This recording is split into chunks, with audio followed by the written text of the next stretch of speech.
Matahari mulai tenggelam di ufuk barat, memberikan cahaya oranye yang hangat di langit Bali.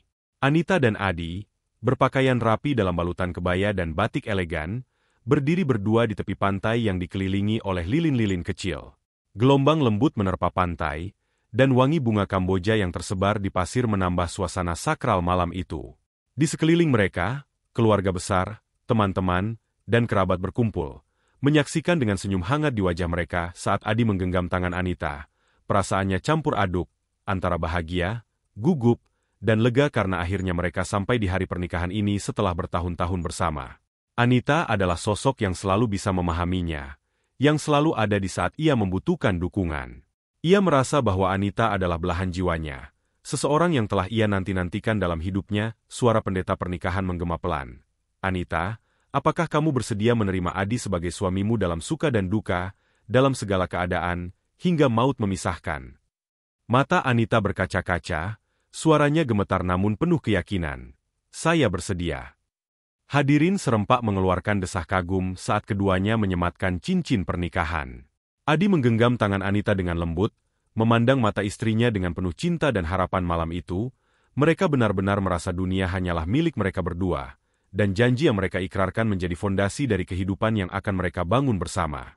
Namun, di balik kebahagiaan mereka, tak seorang pun menyadari ada tatapan yang agak berbeda dari salah satu tamu di sana. Ibu Adi, Bu Luna, memperhatikan acara pernikahan putranya dengan perasaan yang bercampur. Meski ia tersenyum, dalam hatinya ia merasakan kekosongan yang tak bisa dijelaskan. Adi adalah anak semata wayangnya, seseorang yang selama ini menjadi tumpuan hidupnya. Setelah suaminya meninggal beberapa tahun lalu, Bu Luna hanya memiliki Adi, dan ia selalu berpikir bahwa Adi adalah satu-satunya keluarga yang dimilikinya. Setelah pesta selesai, Anita dan Adi menghabiskan malam di villa tempat mereka menginap. Anita sangat gembira, bercerita tentang berbagai rencana hidup mereka di masa depan. Adi, bayangkan, nanti kita bisa punya rumah dengan halaman luas, penuh tanaman. Anak-anak kita bisa bermain di sana setiap sore, katanya sambil tersenyum. Namun, Adi tampak sedikit terganggu, dan sepanjang malam, ia beberapa kali mengecek ponselnya. Anita merasa ada yang aneh, tetapi ia memilih untuk mengabaikannya. Berpikir mungkin Adi hanya lelah setelah acara pernikahan yang panjang. Tetapi dalam hatinya, ia merasa sedikit tidak nyaman, seolah ada hal yang Adi sembunyikan darinya. Keesokan harinya, pagi di villa mereka begitu tenang. Anita membuka jendela, membiarkan angin sejuk pantai Bali menyapa wajahnya. Suaminya masih tertidur di ranjang, terlihat damai.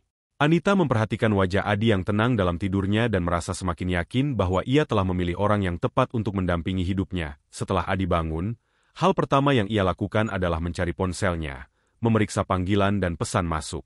Ekspresi wajahnya berubah serius, membuat Anita penasaran. Sayang, ada apa? Kamu terlihat gelisah, tanya Anita dengan lembut. Oh, tidak ada apa-apa kok, jawab Adi sambil berusaha tersenyum. Cuma ibu yang menelepon tadi malam, mungkin merasa sedikit khawatir. Kamu tahu, kan, ibu sudah lama sendiri. Anita memahami hal itu. Ia tahu bahwa setelah ayah Adi meninggal, Bu Luna memang menjadi sangat dekat dengan putranya. Seringkali Adi menghabiskan akhir pekan di rumah ibunya untuk memastikan bahwa sang ibu tidak merasa kesepian. Namun, Anita merasa bahwa hari ini adalah hari istimewa bagi mereka berdua sebagai pasangan baru. Ia berharap Adi dapat menunda panggilan atau pesan dari Bu Luna, setidaknya untuk hari ini. Hari itu berlalu dengan berbagai rencana kecil yang mereka buat. Mereka menghabiskan waktu berkeliling Bali, menikmati berbagai makanan khas, dan menikmati indahnya panorama pantai-pantai tersembunyi. Tetapi sepanjang perjalanan, Anita bisa melihat Adi beberapa kali memeriksa ponselnya, raut wajahnya tanpa khawatir, dan ia terus-menerus mengatakan, "Ibu mungkin merasa cemas. Ia sendirian di Jakarta, dan mungkin merasa khawatir setelah aku menikah." Anita merasa sedikit kecewa, namun ia berusaha memahami bahwa Bu Luna mungkin hanya perlu waktu untuk beradaptasi. Tetapi perasaan itu terus menghantuinya sepanjang hari, terutama saat mereka kembali ke villa dan Adi terus-menerus mendapatkan pesan dari ibunya. Malamnya, Adi menerima panggilan yang panjang dari Bu Luna. Setelah itu, wajahnya terlihat semakin gelisah. Ibu merasa kesepian. Dia bilang sejak aku menikah, dirinya seperti kehilangan satu-satunya orang yang ia miliki di dunia ini. Jelas Adi kepada Anita. Anita menahan rasa kecewanya dan hanya mengangguk pelan. Keesokan harinya, mereka terbang kembali ke Jakarta. Adi menawarkan agar mereka tinggal sementara di rumah Bu Luna, untuk memastikan bahwa ibunya tidak merasa terlalu kesepian. Anita sebenarnya berharap mereka bisa tinggal sendiri, agar bisa memulai kehidupan berumah tangga dengan tenang. Namun, ia mengalah, berpikir bahwa ini hanya sementara. Setelah tiba di Jakarta, mereka tinggal bersama Bu Luna.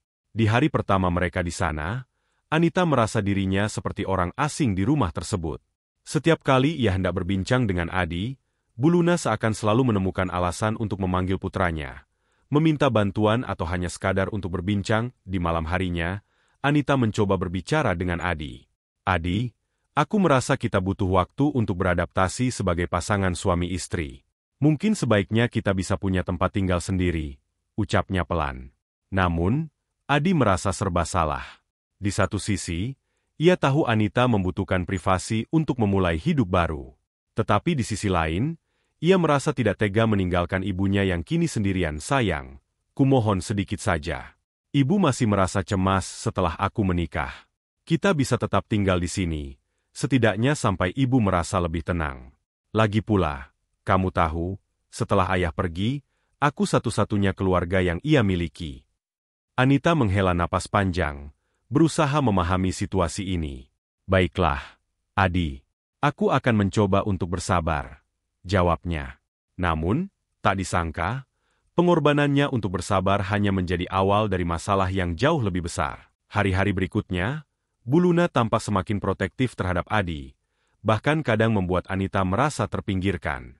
Setiap kali Adi menghabiskan waktu berdua dengannya, Bu Luna selalu berusaha memanggil atau menginterupsi mereka dengan alasan-alasan kecil. Di sisi lain, Adi merasa dirinya terjebak di antara dua wanita yang ia cintai, dan ia pun mulai merasakan tekanan yang membuatnya semakin gelisah. Anita mulai merasakan bahwa ia bukan hanya harus bersaing dengan waktu dan perhatian Adi, tetapi juga dengan kasih sayang yang ibunya tuntut dari Adi.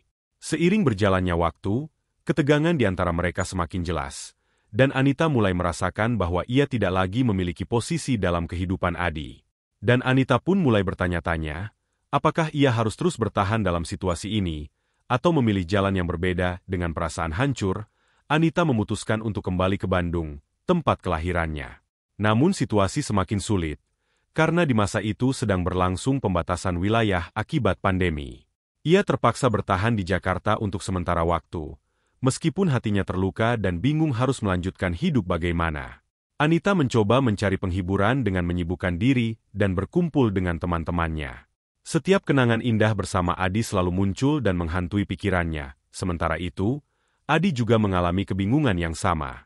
Ia merasa bersalah, tetapi ia terjebak dalam kewajiban moral sebagai anak yang harus menghormati ibunya.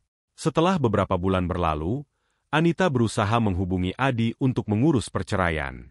Ia berpikir bahwa ini adalah jalan terbaik agar ia bisa merelakan semuanya dan melanjutkan hidup. Namun, Adi tidak merespon. Rupanya, keluarga Adi memintanya untuk memutuskan kontak sepenuhnya dengan Anita. Anita bahkan sempat kesulitan kembali ke apartemen yang sebelumnya mereka sewa bersama. Ia tidak diizinkan masuk oleh pihak keamanan gedung yang sudah mendapat perintah dari keluarga Adi untuk melarangnya. Semua barang-barang pribadinya masih ada di dalam, dan Anita tak bisa mengambilnya. Keadaan semakin mempersulitnya, dan ia merasa diasingkan. Beberapa bulan kemudian, Anita mencoba membagikan kisahnya di media sosial untuk meluapkan perasaan yang selama ini terpendam. Ia tak menyangka video yang ia unggah di TikTok langsung viral, mendapat jutaan perhatian dari warganet. Orang-orang berkomentar, ada yang mendukungnya dan ada pula yang menganggapnya menyalahkan ibu mertuanya tanpa sebab. Tak lama setelah itu, sebuah unggahan dari akun yang diduga milik saudara ipar Adi muncul di Facebook. Dalam unggahan tersebut, saudara iparnya menuduh Anita telah berbohong dan mengatakan bahwa pernikahan antara Anita dan Adi adalah kesalahan besar. Menurut saudara ipar Adi, keluarga mereka sudah tidak menyetujui pernikahan tersebut sejak awal. Beberapa waktu setelah unggahan itu, Anita akhirnya berhasil bertemu Adi untuk berbicara. Adi mengaku bahwa ia pun merasa kehilangan dan sedih atas semua yang terjadi. Mereka sama-sama menangis, menyadari bahwa hubungan mereka telah hancur akibat tekanan keluarga dan ketidakmampuan mereka untuk melindungi cinta yang mereka jaga bersama. Setelah pembicaraan itu, Anita sadar bahwa mungkin melepaskan adalah jalan terbaik. Ia mencoba merelakan, menerima bahwa ada hal-hal di dunia ini yang tak bisa ia kendalikan. Meskipun ia mencintai Adi sepenuh hati, ia memutuskan untuk memulai hidup baru dan berusaha mencari kebahagiaan dalam perjalanannya sendiri. Setahun kemudian, Anita telah menemukan ketenangan dalam hidupnya. Meski perasaan sedih masih kadang menghampirinya, ia berhasil bangkit dan melanjutkan hidup. Kisah cintanya bersama Adi mungkin telah berakhir, namun ia memilih untuk melihatnya sebagai pelajaran hidup yang berharga. Di lain sisi, Adi pun mulai memahami arti pengorbanan dan tanggung jawab.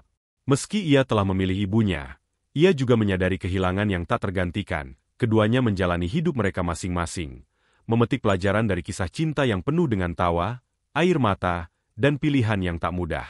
Kisah ini mengingatkan bahwa dalam kehidupan berumah tangga, cinta dan komitmen harus dilandasi dengan saling pengertian, kepercayaan, dan batas yang sehat dengan keluarga besar. Keseimbangan antara menjaga ikatan dengan keluarga dan membangun kehidupan bersama pasangan adalah kunci dalam menjaga keharmonisan. Kisah ini mengajarkan bahwa meskipun kita mencintai seseorang, ada kalanya kita harus merelakan ketika keadaan tak memungkinkan kita bersama.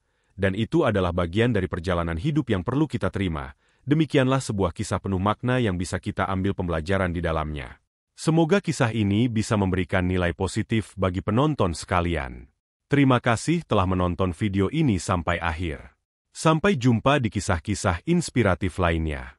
Jangan lupa like, subscribe dan tinggalkan jejak kalian di kolom komentar.